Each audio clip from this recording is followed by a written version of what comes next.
3 eleições no prazo de um ano? O Observador transforma-se no palco do cenário eleitoral. Não estamos aqui para agradar e nem sequer tentamos. Escrevemos para informar. Garanta o acesso a todos os conteúdos e acompanhe ao minuto. 3 eleições, uma assinatura, toda a informação. Assina em observador.pt, agora com 49 € de desconto.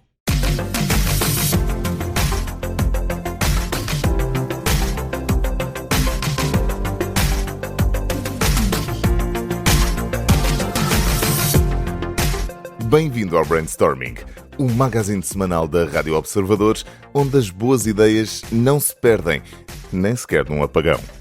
Ainda no rescaldo de um início de semana atribulado com um blackout daqueles que ninguém pediu, desta vez houve de tudo, desde metros e comboios parados, a semáforos desligados, passando por elevadores bloqueados, chamadas cortadas e muitos telemóveis em modo sem bateria e sem esperança. O país parou completamente, ou quase. Felizmente, nem tudo parou. E no carro ou com um velho transistor a pilhas, a rádio. Sempre a rádio. Essa nunca falha.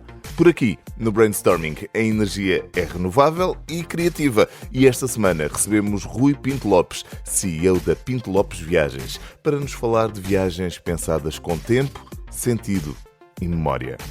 Antes do final, olhamos para a estratégia comercial que está a sofrer com as tarifas, cortes e desligamentos, mas não por causa do apagão, e para já temos 2 campanhas que ligam a atualidade ao marketing, com mensagens carregadas de intenção.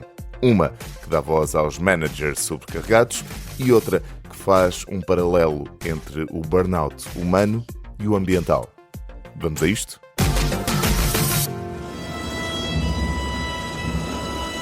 No Dia da Terra, que se assinalou a 22 de abril, o Pacto Global da ONU, no Brasil, lançou a campanha Burnout da Terra. A ideia? Tratar o planeta como um trabalhador exausto, com sintomas como insónias, arritmias e falta de ar. Uma forma criativa de ligar o esgotamento ambiental ao burnout humano. A campanha foi desenvolvida pela Almap BBDO e visa alertar o setor empresarial para a urgência de agir. As imagens são fortes, o paralelismo é direto e a mensagem não podia ser mais clara. Cuidar da Terra não é opcional. Porque, quando tudo se apaga, percebemos o valor do essencial e, sem planeta, nem luz, nem som, nem rede, nem nada. Quando consegui o cargo, foi um dos dias mais felizes da minha vida. Pobres Managers é o nome da campanha lançada pela Factorial para destacar os desafios de quem lidera equipas. Com um tom satírico, a campanha quer gerar empatia com os gestores e chefes, muitas vezes vistos como os maus da fita, mas que enfrentam pressão constante e falta de apoio. A campanha inclui um mockumentary, um documentário a fingir, vários formatos out of home e uma forte presença digital. A mensagem central é clara. É preciso apoiar quem lidera, com ferramentas que simplifiquem tarefas e libertem tempo para aquilo que mais importa. Porque se um apagão é caótico, uma liderança sem suporte é um blackout emocional. E assim, às vezes, tudo o que se quer é mesmo uma power bank para a alma.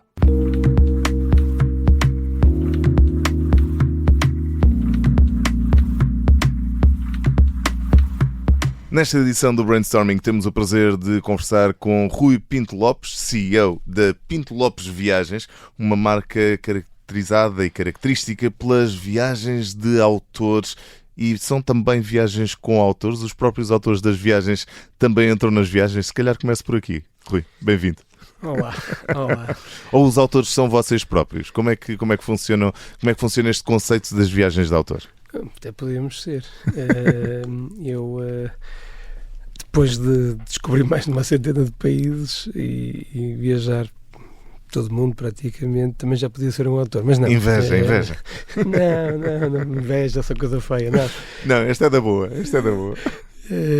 Não, aqui a ideia realmente é Viagens com Autores, que é o nome do projeto, e é realmente fazer viagens únicas, alicerçadas numa personagem única, um autor, um projeto que tem em conta a experiência, obras editadas pelo autor, no caso de escritores, e não só, e de músicos, e de chefes, que também têm obras fantásticas, pelo menos ao nosso paladar. Sim, claro.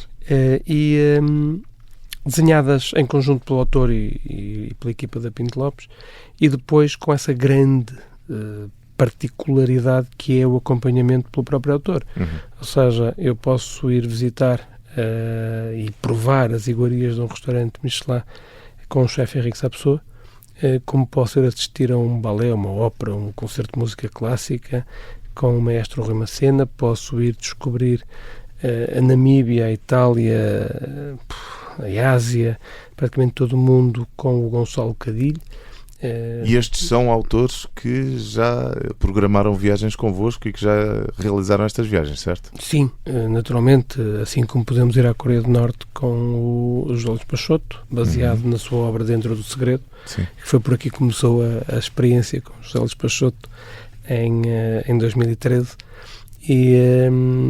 Mas é interessante como é que tudo isto nasce. Isso nasce numa brincadeira em 2012 com o Gonçalo Cadilho, numa conversa, numa apresentação que na altura a Pinto Lopes fazia anualmente das suas viagens aos seus clientes. Enchíamos o Coliseu do Porto e também aqui em Lisboa uma sala também com os nossos clientes e potenciais clientes, que felizmente se tornou pequeno, por exemplo, o Coliseu do Porto. Tivemos que mudar o conceito, porque já não cabiam todos lá dentro e aquilo cabem quase 2.000 pessoas e já não era suficiente. Assim, aqui como em Lisboa enchíamos num dia 3 vezes o Politeama e já não chegava, ou o Centro Cultural de Belém. Então, mas em 2012, como é que foi essa conversa? Surgiu também nesse contexto? A ideia partiu do Gonçalo Cadilho, partiu de Pinto Lopes?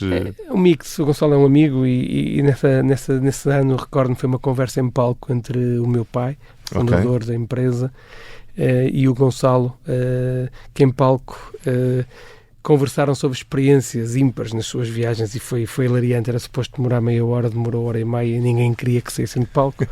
E numa conversa e percebeu-se logo ali que estava a haver magia? Exato, é isso mesmo, houve magia ali. E numa conversa depois de bastidores com o Gonçalo, eu, o Gonçalo, a minha irmã Cristina, que também está na empresa, aliás os meus 2 irmãos estão na empresa também, a Núnia e a Cristina. Em conversa com o Gonçalo surgiu esta ideia e foi anunciado em palco que nesse mesmo ano iríamos ter alguma coisa com o Gonçalo.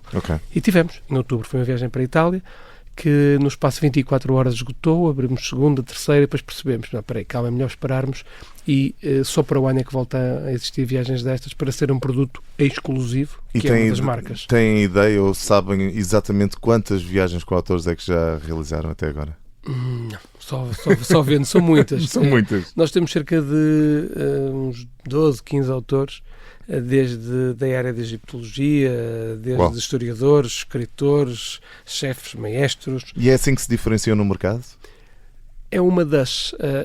O que é que estas viagens trazem de diferente aos clientes? Repare, a Pinto Lopes para começar, é um operador turístico e uma agência de viagens muito sui generis, porque nós somos operadores porque produzimos os próprios circuitos que comercializamos através da agência e, portanto, são produtos nossos, tem o nosso cunho pessoal, não compramos a terceiros para os revender aos clientes, portanto, é tudo produto próprio. E a Pinto Lopes, há uma frase que define que nós fazemos um tipo de viagens só, circuitos culturais em grupo, acompanhados sempre em português. E depois surgiram em 2012 as viagens com autores, em que há um personagem central, que é o autor. O circuito é pensado em função da sua experiência, das suas obras, da sua vontade, da nossa vontade, da vontade dos clientes, e depois lançamos. E cobre neste momento praticamente todo o mundo este projeto.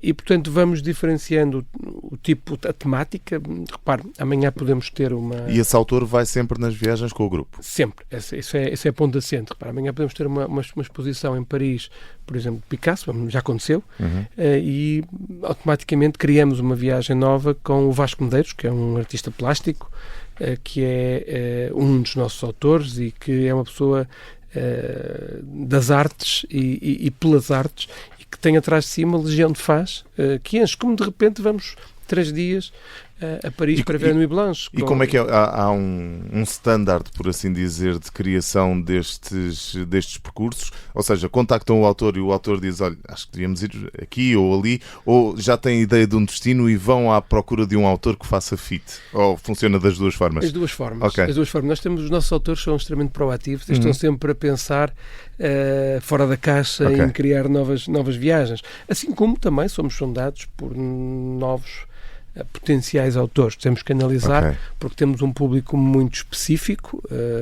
As nossas viagens têm realmente um público muito específico e o projeto tem que se enquadrar. Reparem, com todo o respeito, fazer hoje uma viagem de autor de surf para um público, por exemplo, com uma idade mais avançada ou que procura um produto mais específico como um museu, por exemplo, não funciona. Claro. E o inverso, exatamente igual. Não podemos pôr os surfistas a ir todos para uma coisa que não se enquadra nas suas férias. Fazer uma personalização, por assim dizer, do produto ao público a que se destina. E também trabalham, para além dos autores que vos inspiram, mas também trabalham, imagino, com estruturas locais, guias locais também fazem parte dos vossos programas, ou como é que funciona depois, quando estão no sítio? Naturalmente, nem poderia ser de outra forma.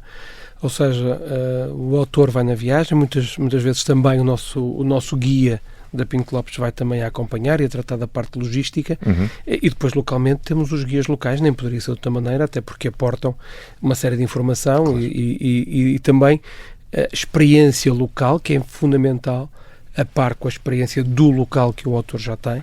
E, portanto, não poderia ser de outra forma. Naturalmente que temos também parceiros locais que estão agregados a este projeto. Já aqui falámos que os chefes também são autores de viagens. Se estas viagens com autores fossem uma receita, quais é que seriam os 3 ingredientes fundamentais que o Rui acha que teriam que fazer parte de uma boa viagem com autores? Primeiro, o acompanhamento do autor. Nós também temos que nos identificar. Se eu não gostar minimamente de música clássica ou de ópera, não posso ir correr uma cena. Se eu não gostar de descobrir os Estados Unidos ou a África do Sul com Mário Crespo, também não vou com ele, porque não faz sentido. Mas se eu gostar de restaurantes Michelin ou de experiências gastronómicas, vou com o Henrique Sá Pessoa. Portanto, a identificação com o autor é o primeiro ingrediente. Fundamental. Ok. Mais 2? E eu volto atrás do acompanhamento porque são tão diversos. Estou-me a lembrar, por exemplo, de uma experiência que nós temos na Índia. A primeira vez que fomos fazer uma Índia portuguesa com a Raquel Ochoa, baseada no livro Casa Comboio da Raquel Ochoa. Realmente isso vem ao de cima, porque são viagens muito específicas, em territórios muito específicos, com uma temática muito específica, que gira em torno de algo que o autor criou. Então já só falta um ingrediente, Rui. Faltam 2. Faltam 2? Este ainda estamos no acompanhamento inicial, está bem, ok. Também, porque são viagens premium. Eu destaco dos nossos circuitos normais, porque estas viagens geralmente têm um leque de serviços premium. Não é que as outras não tenham também um serviço muito cuidado, mas se a Agatha Christie escreveu ali e a viagem versa sobre a Agatha Christie e o autor também versou sobre a Agatha Christie, é natural que fiquemos naquele hotel específico, ou que iremos saborear ao almoço ou ao jantar uma refeição específica indexada ao tema da viagem. E, portanto, os serviços são muito mais específicos com a temática da viagem. Tailor-made, basicamente. Muito. Os nossos circuitos são todos uma base de tailor-made, apesar de serem para grupos, são uma base muito tailor-made, mas as viagens com autores ainda mais. E por último, também a própria exclusividade, porque estes circuitos são circuitos que no máximo terão 25 pessoas, sendo que alguns deles não passam das 15, depende muito da especificidade. Se vamos ver exposições de arte, não podemos ter um grupo superior àquilo que o museu permite em termos de grupo dentro do museu. Portanto, isto é feito pensado ao detalhe. E os clientes, os viajantes, procuram mais o destino, mais o autor, mais a experiência? Isso é uma caixinha de Pandora que estamos a abrir, porque é um mix. É um mix. Muitas vezes é pelo destino em si, porque estas viagens com autores, por vezes, vão a locais que não encontramos noutro circuito completamente. Ainda agora há muito pouco tempo, com o Joaquim Castro Magalhães, fomos fazer uma exposição baseada em 2 portugueses do século XV, século XVI, que andaram no Nepal, que andaram no Tibete, 2 missionários, e portanto esta viagem não vamos encontrá-la de certeza, porque andamos em sítios onde provavelmente nunca nenhum turista português passou há muitos anos. E aposto que nesses sítios também devam acontecer peripécias, histórias, alguma em especial que se lembre e que possa aqui contar.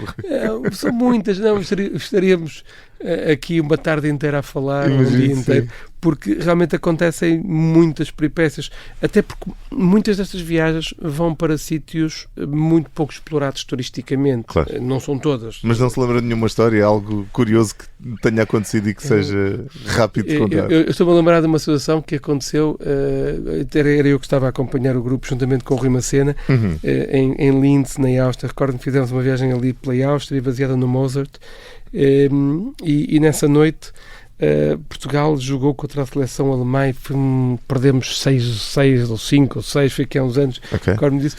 Agora já não vai acontecer, vamos ter essa final na Liga das Nações agora em 2025. Espero que não aconteça. Não, vamos ganhar, vamos nos vingar, entre aspas. Mas a questão é que lembro-me que fomos assistir a uma ópera cómica. E a ópera cómica tem muito de falar, não é uma ópera mais engraçada, mas em alemão se calhar não percebemos tanto, até porque no grupo eu creio que 1, 2 ou 3 pessoas falavam alemão, o restante não, apesar da tradução que tem. E o mais engraçado é que o Rui Macena fez-nos um briefing tão claro. Eu lembro que estávamos todos no bar do hotel, acompanhados por longines, ele a explicar tudo o que se iria passar, o porquê desta personagem, daquela outra, e eu fiquei fascinado, porque nós éramos as únicas pessoas que provavelmente não falavam alemão na sala, e éramos aqueles que estávamos a dominar completamente o espetáculo e sabíamos exatamente o que se ia passar no segundo seguinte.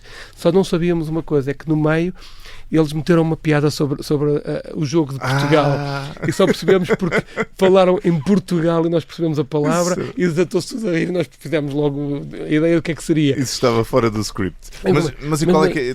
Depois imagino que o feedback dos clientes e dos viajantes, não sei qual é que é a palavra que prefere, mas deva ser também consonante com esse boost da experiência, porque de facto é um elevar da experiência a um nível que não é normal.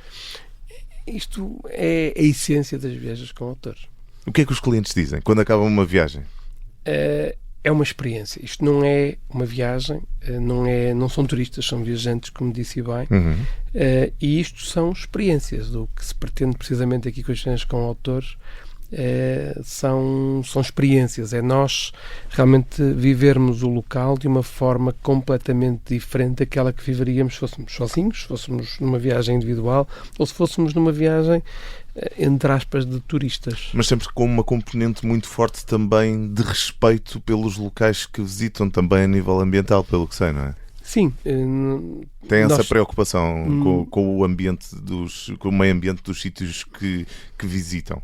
Sim, com a preservação também. E felizmente cada vez mais o próprio público o tem. Nós como empresa naturalmente temos essa responsabilidade e trabalhamos arduamente neste aspecto e temos, por exemplo, viagens, umas com autores, outras sem serem no projeto de viagens com autores, em que, por exemplo, andamos só de comboio no destino. Okay. Portugal é um país periférico, será muito complicado para já fazermos ir daqui a Berlim, por exemplo, por estrada ou de comboio.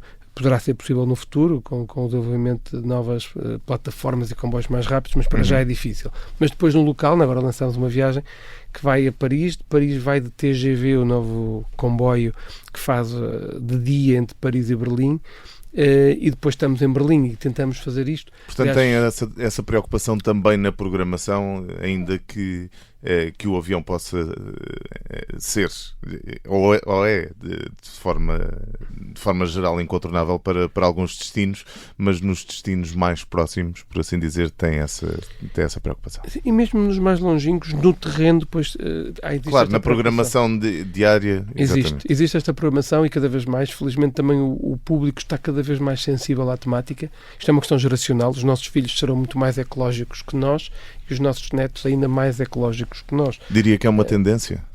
É uma tendência e acho que hoje em dia já percebemos todos, à exceção do Sr. Trump, que é uma necessidade. Porque não há um segundo planeta e, portanto, temos que preservar este e temos que cuidar deste planeta e temos que reabilitá-lo, perdoem-me a expressão, em termos ecológicos, para que os danos ou parte dos danos que foram feitos até agora possam ser reparados ou pelo menos recuperados de alguma forma, porque o caminho que levamos e as alterações climatéricas ou climáticas nos últimos anos são a prova disso. É um caminho muito, muito complicado e quase diria, se continuarmos neste caminho, será um beco sem saída. Há uma frase bastante conhecida, não me recordo do autor, mas que me marcou desde a primeira vez que eu ouvi, o facto do planeta não ter sido herdado dos nossos pais, mas ser-nos emprestado pelos nossos filhos. Se todos nós tivermos esta noção, se calhar a preocupação passa a ser um bocadinho diferente. Estávamos a falar desta tendência no que diz respeito, desta necessidade de respeito ao meio ambiente, mas no que diz respeito às viagens em si, há alguma tendência, alguma mudança no mercado? De que forma é que se estão a adaptar também à forma como o mundo e as necessidades e os interesses das pessoas vão mudando? É uma luta diária. A roda já foi inventada há muito, mas nós tentamos todos os dias torná-la mais apetecível, digamos assim. E por isso realmente tentamos todos os dias criar viagens que sejam mais apelativas, que sejam viagens que nos façam felizes. E o que é que quer o viajante de hoje em dia? Conforto. Estamos no século XXI e as pessoas querem conforto. Okay. Querem segurança num mundo cada vez mais complicado. E realmente querem também, isto é um sinal dos novos tempos, também querem muitas fotografias instagramáveis. Okay. E não tem a ver com a idade de quem as tira. Sim. Porque não, é uma tendência e realmente não deixa de ser curioso. Tudo isto em conjunto dá, digamos, uma mistura fabulosa. Tanto fabulosa como explosiva, mas realmente é aquilo que nos faz sorrir. As viagens fazem parte disso. Okay.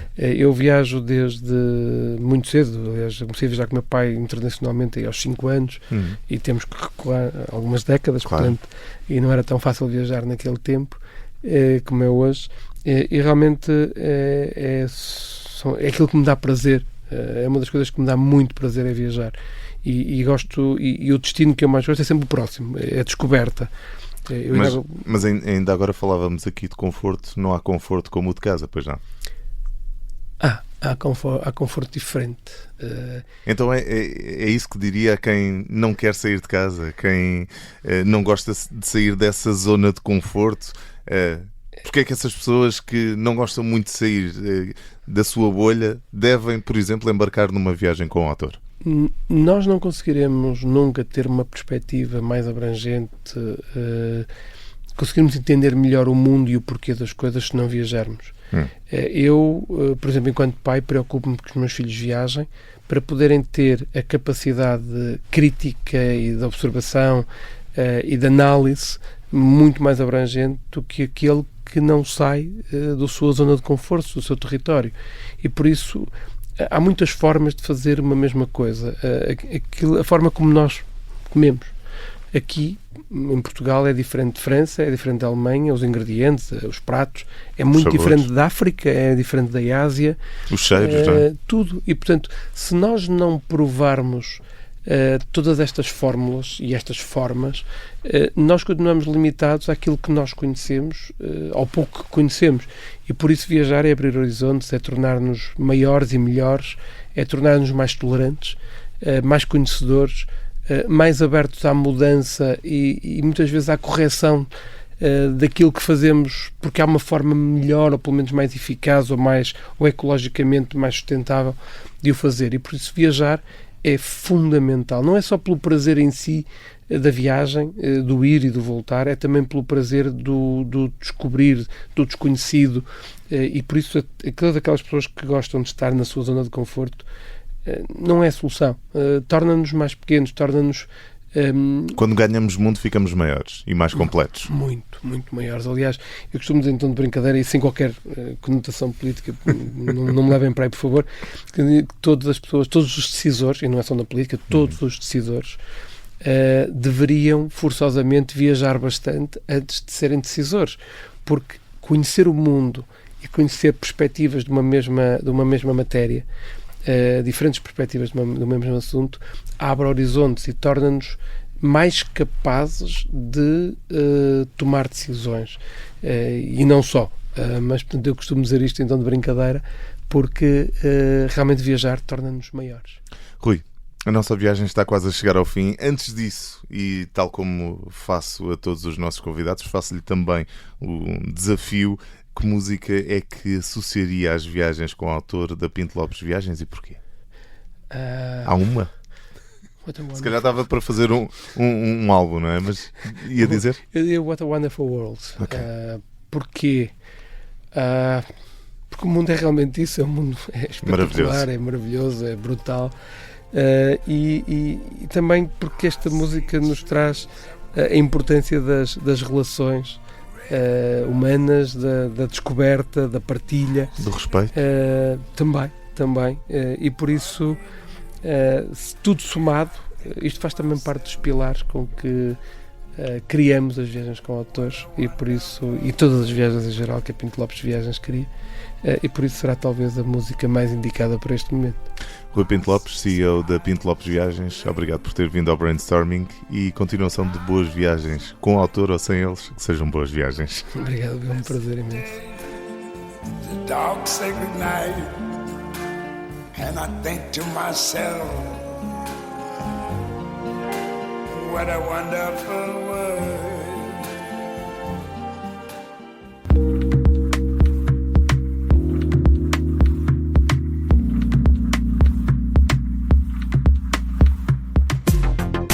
A caminho do final, vamos até aos Estados Unidos. Isto porque as gigantes Temu e Shein estão a cortar nos investimentos publicitários em redes sociais.